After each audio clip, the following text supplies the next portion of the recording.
हमारा गुरु ठीक हो जाएगा।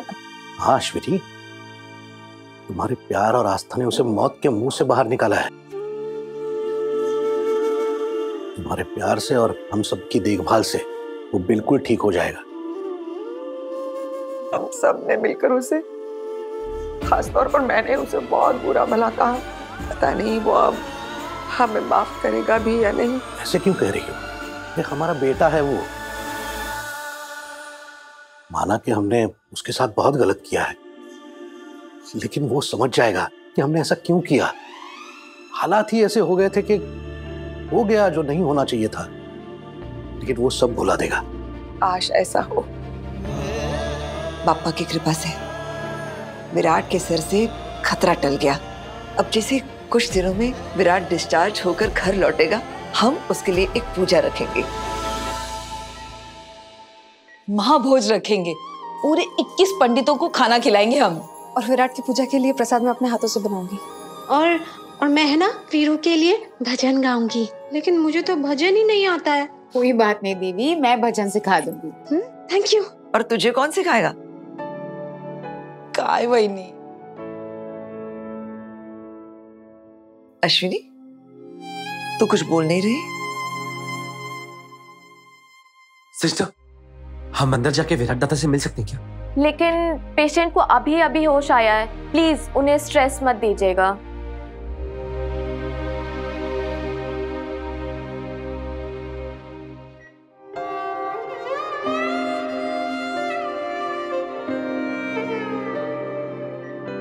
विराट, अब कैसा है तू वीरू? बड़ा कैसा है तू? दादा, आप ठीक हो गई देखकर हमें बहुत खुशी हो रही। सब जल्दी से ठीक होके डिस्चार्ज होके घर आ जाइए। विराट, कैसे हो बेटे? अभी भी वीकनेस है, इसलिए बात नहीं कर पा रहा है। हाँ, इसे आराम करने देते हैं। वैसे भी सबसे जरूरी काम जो था, उस जंगली मुर्गी को उसकी जगह दिखाना, वो तो विराट ने होश में आते ही साथ दिखा दी।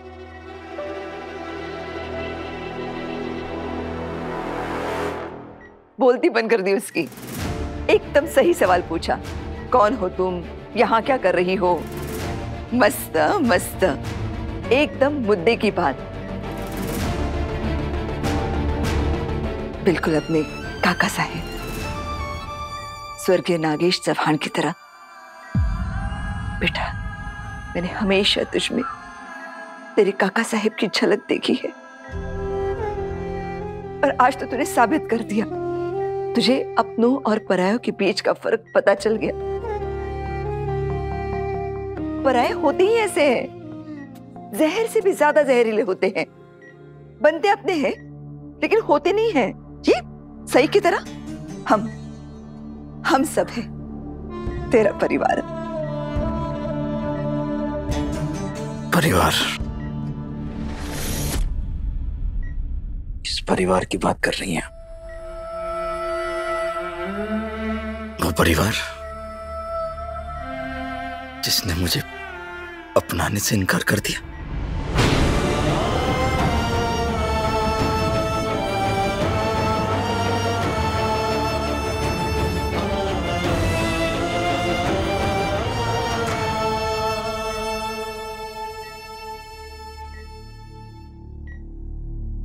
चुप करके कचरे को बाहर फेंक देना, कम से कम इतना कहा जाता है कि वो घर का कचरा होता है। तो मुझे घर से बाहर फेंक रहे थे। आप में से किसी के मुंह में से ही निकला नहीं था।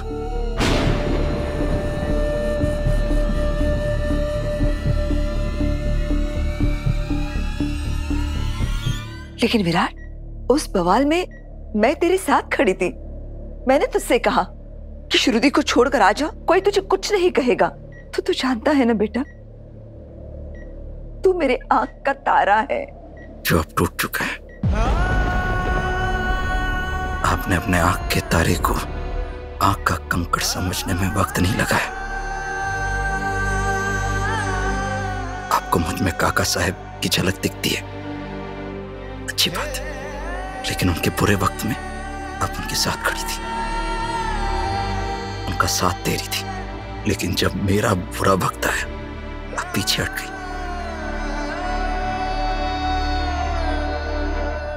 आपने मुझ पर, मेरे कैरेक्टर पर शक किया। आपको बस उसी बात की चिंता थी कि लोग क्या कहेंगे। आपको बस इस बात की चिंता थी कि आपके नाम, सम्मान, खानदान के नाम पर कोई दाग ना लगे और आपकी नजरों में वो दाग मैं हूं काकू। नहीं बेटा, ऐसे मत बोल। क्यों? अपने मन की करते वक्त आपने मेरी एक नहीं सुनी। अब जो कर दिया है वो सुनने में तकलीफ क्यों हो रही है? हाँ, कोई जवाब है आपके पास? हाँ, तेरी और इस परिवार की तकलीफ का एक ही कारण है, सही। लेकिन तूने उसे भगा के बहुत अच्छा किया बेटा। अब देखना सब कुछ ठीक हो जाएगा। जब सही इस घर में नहीं आई थी ना, वैसा। और तू भी धीरे धीरे ठीक हो जाएगा, घर लौटेगा। फिर ये सब जो भी हुआ हम भूल कर फिर से पूरा परिवार हंसी खुशी रहेंगे। एक बात समझाइए, जब जंगल में आग लगती है तो सारा दोष हवाओं का ही होता है।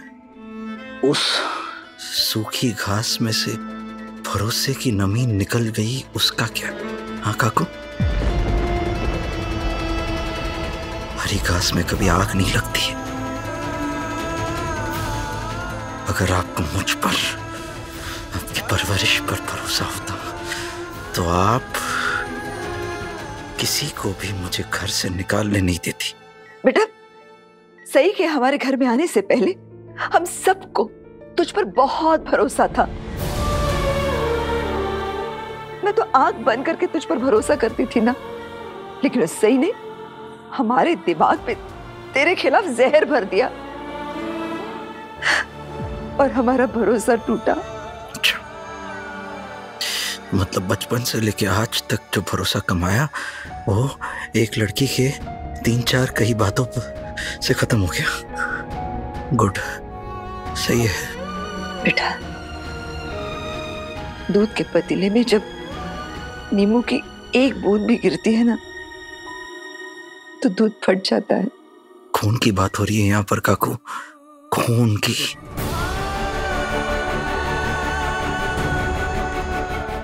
और आप भी जानती है कि खून में मिलावट नहीं होती है।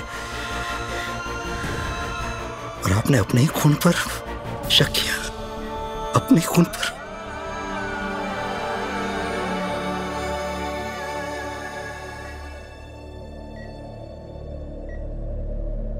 आपने मुझे घर छोड़ने को कहा और मैंने सिर्फ घर नहीं छोड़ा है, घर के सारे रिश्ते पीछे छोड़ दिए।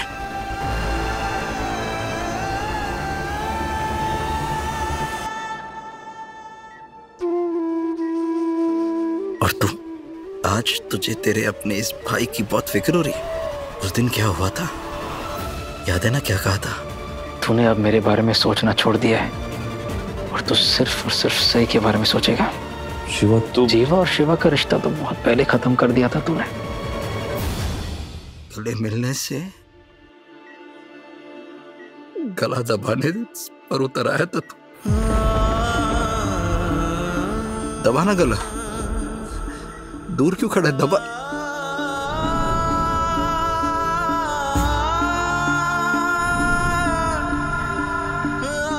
ये मोहित, तुझे क्या हो गया?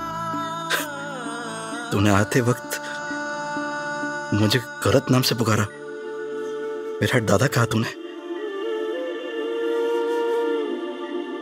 मैं दादा नहीं हूं, सिर्फ विराट हूं। भूल गया? ऐसी गलती मत दोहराना। दादा कहलाने के लायक नहीं हो ना मैं। दादा मत कहना, कभी मत कहना मुझे दादा। और भी कुछ कहा था ना तुमने? क्या कहा था?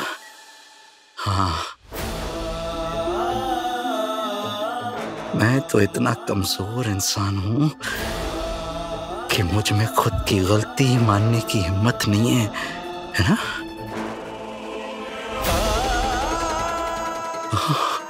तो पुलिस भी बुलाने वाला था, हथकड़ी पहनाने वाला था, जेल भिजवाने वाला था। बुलाना, क्या हुआ?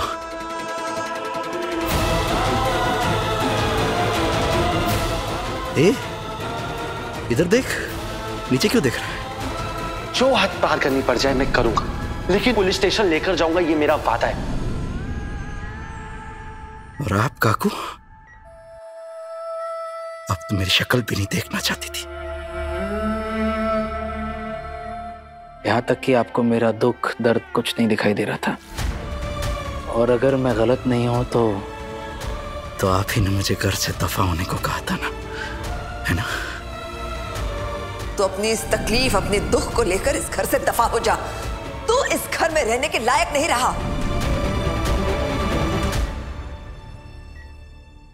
देवी ताई, इधर देख, मैं तो तेरा गंदा भाई हूं ना। आपने तो ये भी कह दिया था ना कि मैं भाई कहलाने की लायक नहीं हूं। तू ना मेरा गंदा भाई है, तू गंदा नहीं है, तू तो मेरा भाई नहीं है वीरू। भाई? मैं तुझसे कभी बात नहीं करूंगी, तुझसे कभी बात नहीं करनी। सॉरी वीरू, सॉरी, मुझसे गलती हो गई।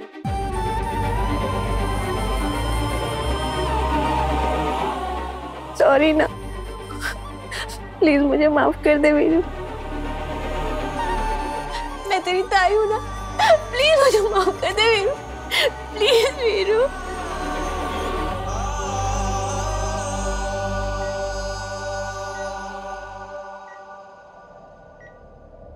देवी शांत हो जा। इन्हें चुप क्यों करा रही हैं आप? बहुत गर्व हो रहा होगा ना आप दोनों को कि आपका बेटा मोहित मेरे जैसा नहीं बना। बनेगा भी कैसे? आखिर रिश्ता ही क्या है हमारा? नहीं, डिसोन जो कर दिया है आप दोनों ने। वैसे कैसा चल रहा है आपका बिजनेस काका? हाँ, अच्छा चल रहा है ना? अब मेरी वजह से आपके नाम, आपकी प्रतिष्ठा पर बात नहीं बनाई है ना? वो अखबार में छपवा दिया ना आपने?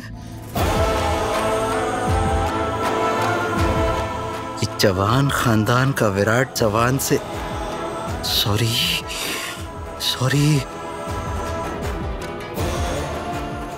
मला माफ करा। जवान नहीं, विराट जवान नहीं,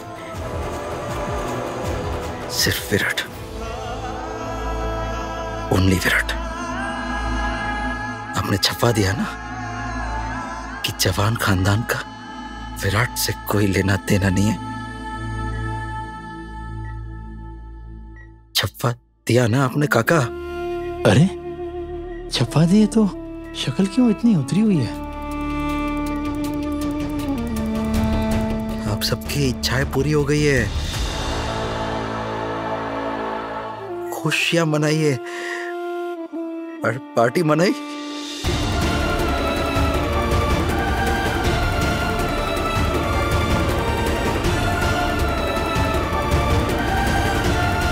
बाबा, आप वहां चुप क्यों खड़े हैं पीछे एकदम? देखो बेटा। बेटा? याद है ना आपने क्या कहा था? कि अब इस दुनिया में आपका कोई बेटा नहीं है। याद है ना? आपने ये भी कहा था कि आपने मुझे अपने घर, अपने दिल, अपनी जिंदगी से निकाल दिया।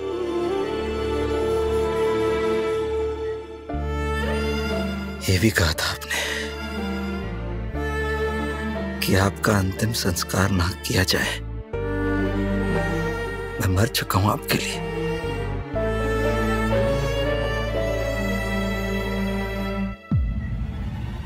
याद है ना? अगर तुम्हें मेरे मरने की भी खबर मिले ना तो लौट कर मत आना। मेरी चिता को आग देने का भी हक नहीं है तुझे।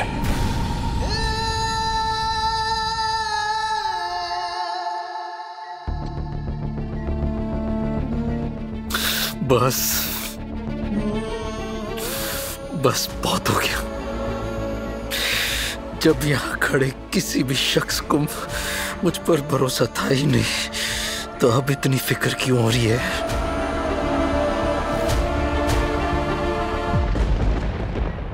जो जैसा चल रहा था वैसा ही चलने दीजिए।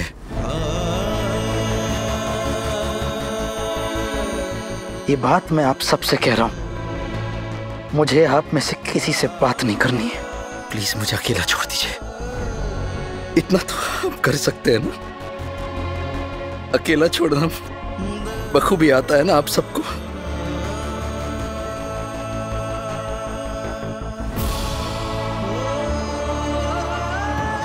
अब सबके लिए मर चुका हूं मैं। विराट,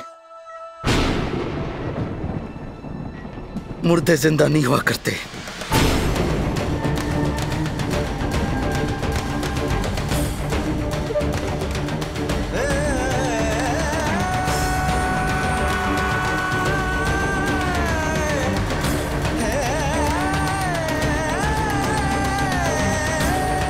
विराट,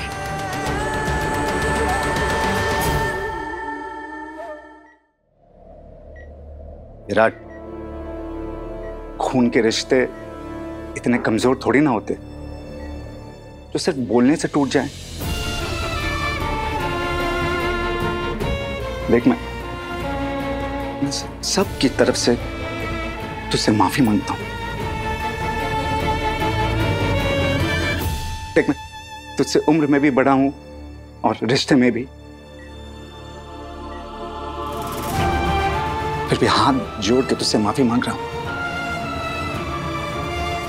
जो हो गया उसे भूल जा, आगे बढ़ते हैं ना। शायद आप सही कह रहे हैं। सब कुछ भूलकर मुझे आगे बढ़ जाना चाहिए। सब सही है ना काका? हाँ हाँ विराट, सब सही है। और नाम? नाम? नाम क्या विराट? अरे आपने कहा था ना कि मैंने आपके नाम पर, खानदान के नाम पर दाग लगाया है। भूल गए? तुम्हारी इस नीच हरकत की वजह से ना हमारा फैमिली बिजनेस, मान सम्मान, इज्जत सब खत्म हो जाएगा। और हमारे वो पड़ोसी, आपके बिजनेस के वो स्टेक होल्डर्स, बहुत थू किया होगा ना उन्होंने आप पे, जीना हराम कर दिया होगा। समझ सकता हूँ काका। आप एक पीआर हायर कर लीजिए। वो जो आप पर दाग लगा है उसे हटाने में पीआर ही हेल्प कर सकता है काका। वो जितने भी पड़ोसी है वो थू नहीं करेंगे। आप मेरे रिश्तेदार जो ठहरे, नाम खराब हो जाएगा आपका। और अगर आपको जानना है कि मेरी वजह से आपका कितना ज्यादा नुकसान हुआ है, वो आप सोनाली काकू से पूछ लीजिए, ठीक है? बता देंगे वो। मैं क्या बताऊंगी विराट? काकू आप ही तो बताएंगी ना कि कितना नुकसान हुआ है, किसने क्या बात की है, कौन क्या बोला है, हमारे खानदान के खिलाफ मैंने कितना नाम डुबाया है।